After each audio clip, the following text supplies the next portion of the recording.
एक समय की बात है। हरे भरे पहाड़ों के बीच एक छोटा सा गांव था।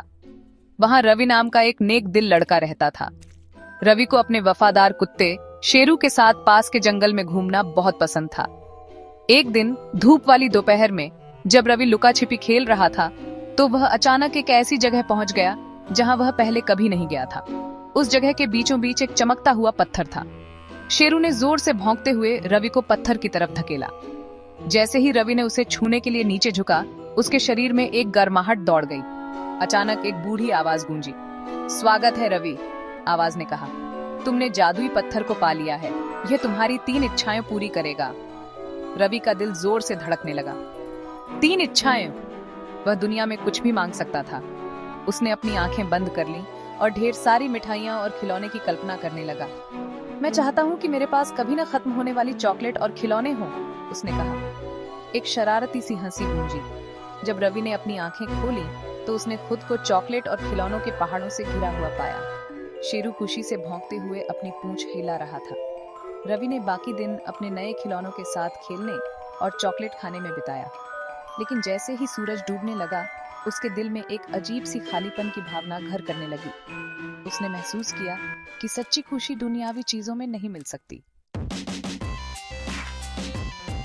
रवि ने सबसे बुद्धिमान प्राणी, जंगल के सबसे ऊंचे पेड़ पर रहने वाले बूढ़े उल्लू से सलाह लेने का फैसला किया। उल्लू ने धैर्य से रवि की बात सुनी जब उसने जादुई पत्थर और अपनी पहली इच्छा के बारे में बताया। आह, दुनियावी चीजों का आकर्षण, उल्लू ने धीरे से कहा। वे अस्थायी खुशी दे सकते हैं, लेकिन सच्ची खुशी अनुभवों में, दयालुता में और अपने आसपास के लोगों के प्यार में है। रवि ने सोच समझकर सिर हिलाया। उसने महसूस किया कि उल्लू सही कह रहा था।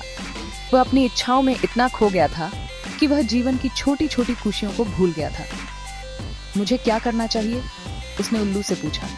मेरे पास अभी भी 2 इच्छाएं बाकी हैं। अपनी अगली इच्छा के लिए उल्लू ने सलाह दी। कुछ ऐसा मांगो जो दूसरों के लिए खुशी लाए, कुछ ऐसा जो दुनिया को एक बेहतर जगह बनाए। रवि ने उल्लू की बातों पर विचार किया। वह जानता था कि उसे कुछ खास करने का एक अनोखा मौका मिला है। रवि ने अगले कुछ दिन अपनी दूसरी इच्छा के बारे में सोचते हुए बिताए। वह कुछ सार्थक चाहता था, कुछ ऐसा जो सभी को लाभान्वित करे। उसे अपने दादाजी की कहानियां याद आईं, जो उन्हें पहाड़ों में छिपी एक गुफा के बारे में बताते थे। कहा जाता है कि उसमें जादुई शक्तियों वाला एक झरना था। किंवदंती थी कि झरने का पानी किसी भी बीमारी को ठीक कर सकता है, लेकिन गुफा पौराणिक जीवों और खतरनाक बाधाओं से सुरक्षित थी। रवि ने गुफा को खोजने का फैसला किया और अपनी दूसरी इच्छा का उपयोग झरने को सभी के लिए सुलभ बनाने के लिए किया। वह शेरू को साथ लेकर अपनी यात्रा पर निकल पड़ा। उन्होंने घने जंगलों का सामना किया, उफनती नदियों को पार किया और खतरनाक चट्टानों पर चढ़ाई की। अंत में कई दिनों के रोमांच के बाद वे झरनों के पर्दे के पीछे छिपी एक अंधेरी और रहस्यमयी गुफा में पहुंचे। भाग 4, दोस्ती की ताकत।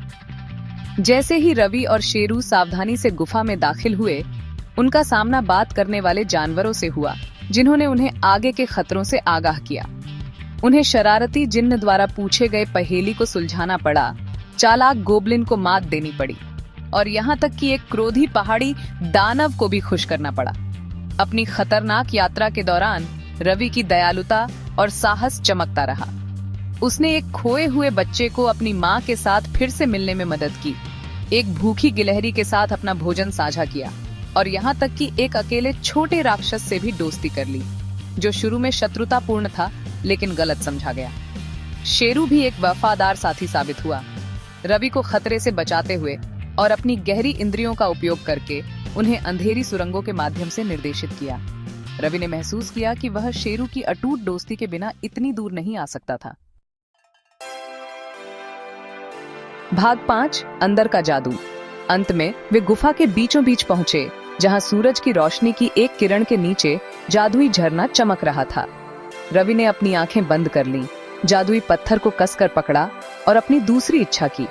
मैं चाहता हूं कि यह जादुई झरना सभी के लिए सुलभ हो, ताकि यह बीमारों को ठीक कर सके और दुनिया में खुशियां ला सके, उसने घोषणा की। गुफा हिल गई और एक गर्म रोशनी ने सब कुछ अपनी चपेट में ले लिया। जब रोशनी कम हुई तो रवि खुद को उस जगह पर वापस पाया जहां उसने जादुई पत्थर पाया था। वह दौड़कर गांव वापस आया और उसने सभी को जादुई झरने के बारे में और वहां कैसे पहुंचा जाए इसके बारे में बताया। दूर दूर से लोग झरने का पानी पीने आते थे और इसने बीमारों को ठीक किया और अनगिनत लोगों के जीवन में खुशियां ले आई। रवि ने महसूस किया कि असली जादू दुनियावी चीजों या व्यक्तिगत लाभ के बारे में नहीं था, बल्कि दयालुता, साहस और दोस्ती की ताकत के बारे में था। और इसलिए रवि हमेशा के लिए खुशी से रहा, अपनी इच्छाओं के कारण नहीं, बल्कि इसलिए कि उसने सीखा था कि जीवन में सबसे जादुई चीजें वे हैं जो हम दूसरों के साथ साझा करते हैं।